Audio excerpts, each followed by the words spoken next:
L'objet de la conférence de ce matin, c'est de vous faire découvrir ce qu'est la communication animale intuitive, ce qu'elle peut apporter au monde des humains et aussi au monde animal.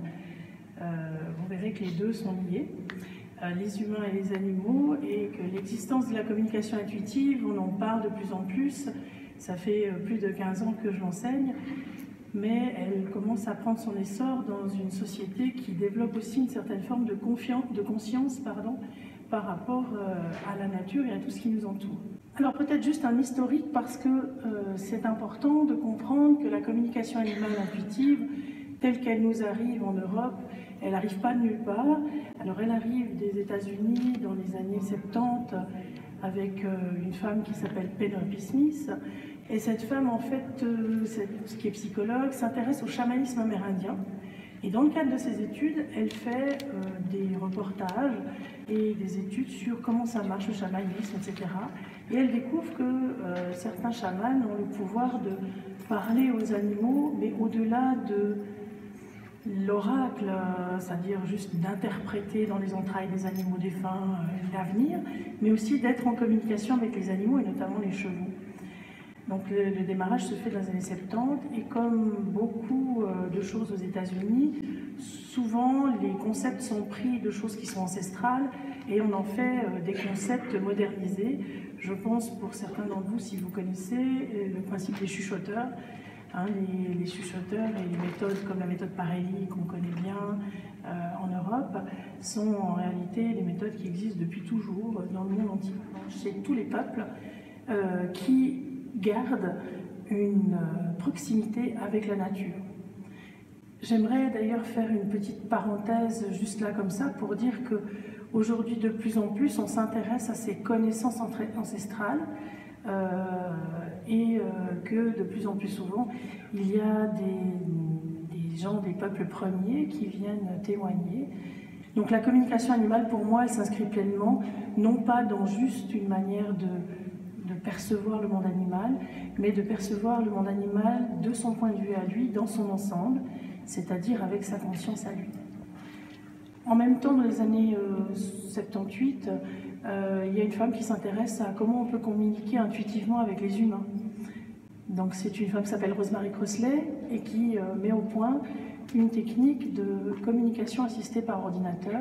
Vous avez ici à Lausanne, je ne sais pas si ces gens sont représentés à Mednat, mais une école qui vous permet d'apprendre à communiquer intuitivement par informatique avec des personnes qui ne pourraient pas s'exprimer, comme par exemple des personnes autistes ou des personnes qui sont gravement handicapées. Ça s'appelle la psychophanie, en fait, où aujourd'hui la communication assistée par ordinateur.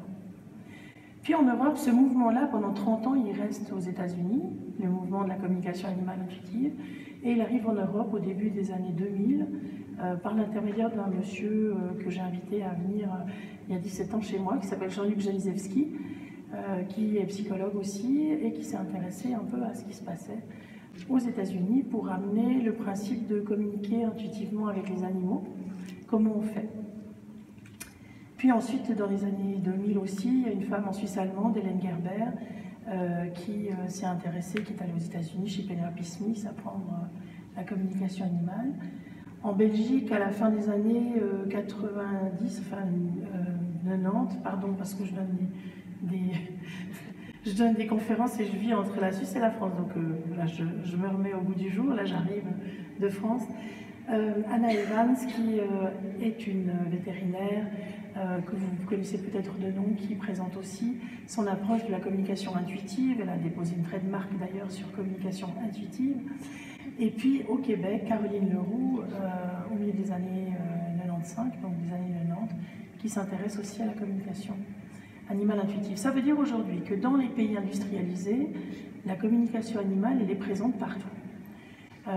J'ai récemment donné une conférence sur la communication animale intuitive avec comme titre « Est-ce que c'est un phénomène de mode ou bien est-ce que c'est une réelle demande de la clientèle vétérinaire ?» à l'association neuchâteloise des vétérinaires, l'Assemblée Générale. Et c'est intéressant de voir que 95% des vétérinaires présents avaient déjà entendu parler de la communication animale intuitive par le biais de leurs clients, simplement, ou peut-être il avait fait recours à un communicateur. Je n'ai pas investigué plus avant, mais ça donne quand même l'ampleur de l'existence de ce phénomène aujourd'hui installé dans les pays industrialisés. Dans les pays industrialisés, parce que si je venais donner cette conférence-là en Amérique du Sud, dans certains peuplades premières, justement, chez ces peuples premiers, ou en Mongolie ou ailleurs, on me rirait au nez et on me proposerait de m'asseoir pour moi écouter ce qu'ils ont à dire.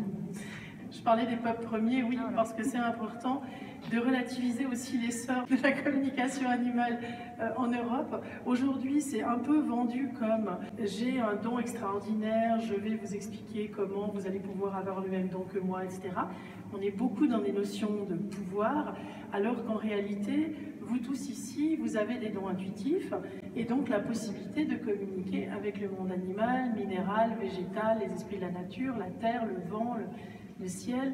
Il n'y a pas de rapport de pouvoir à avoir avec le potentiel que nous avons d'être des êtres intuitifs.